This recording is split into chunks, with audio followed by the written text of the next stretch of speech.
ल सुरु गरौं नेपालको राजनीतिमा आइरहेको एउटा ठूलो उथलपुथलको कथाबाट।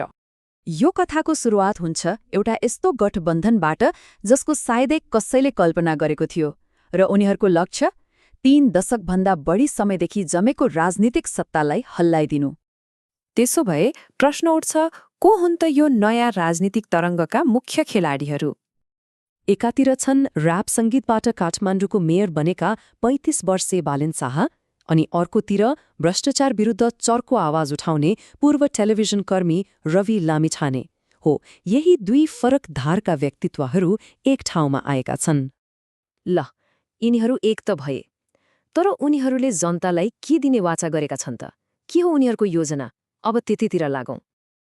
उनीहरूको योजना एकदमै प्रष्ट छ। आउँदो चुनावमा मिलेर लड्ने, अनि यदि जिते भने बालेन शाह प्रधानमन्त्री, रवि लामिछाने पार्टी प्रमुख नै रहने।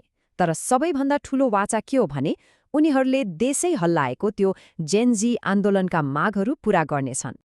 अब यो जेनजी आन्दोलनलाई सामान्य रूपमा लिन मिल्दैन। यो सेप्टेम्बर 2025 मा भएको युवाहरूको एउटा यस्तो विस्फोट थियो जहाँ वर्षौंदेखिको निराशा सडकमा पोखियो। यही आन्दोलनले तत्कालीन प्रधानमन्त्री केपी शर्मा ओलीलाई राजीनामा दिन बाध्य बनायो र दुःखको कुरा यसमा 77 जनाले ज्यान पनि गुमाए। रवि लामिछानेको यही भनाइले उनीहरूको अभियानको सार बताउँछ। उनीहरू भन्दैछन् सहमति नेताले के चाहन्छ भन्ने होइन, देशलाई के चाहिएको छ भन्ने हुनुपर्छ। यो सिधा पुरानो राजनीति शैलीमाथिको प्रहार हो। त्यसो भए यो नयाँ जोडीको प्रतिस्पर्धा कोसँग हुँदैछ त? उनीहरूको सीधा टक्कर हुँदैछ देशको एउटा ठूलो र पुरानो पार्टी CPN-UML र त्यसका शक्तिशाली अध्यक्ष केपी शर्मा ओलीसँग। तर बाहिर जति बलियो देखिए पनि समाचार विश्लेषणहरूले के भन्छन् भने CPN-UML भित्र ठूलै भुइँचालो गइरहेको छ र यो असन्तुष्टिको केन्द्रमा छन् केपी ओलीको नेतृत्व शैली।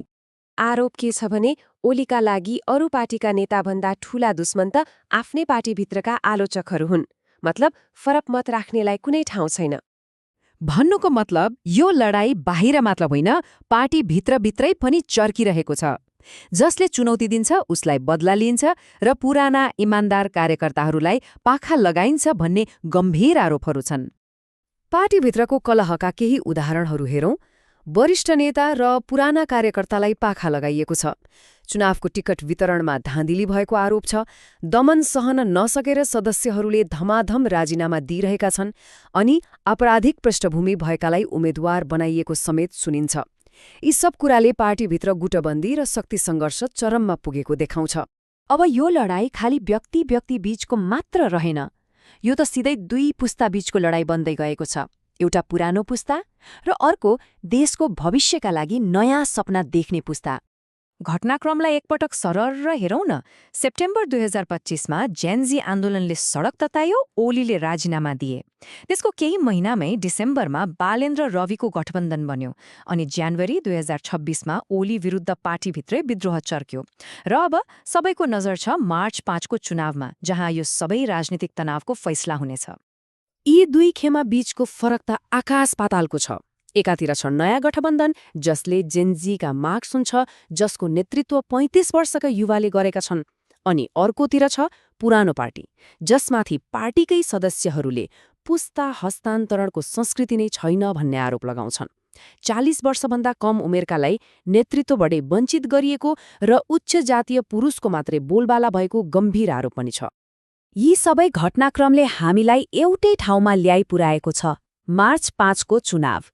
यो चुनाव सामान्य चुनाव मात्र होइन, नेपालको राजनीतिक भविष्य कुन दिशामा जान्छ भन्ने फैसला गर्ने एउटा चौबाटो हो।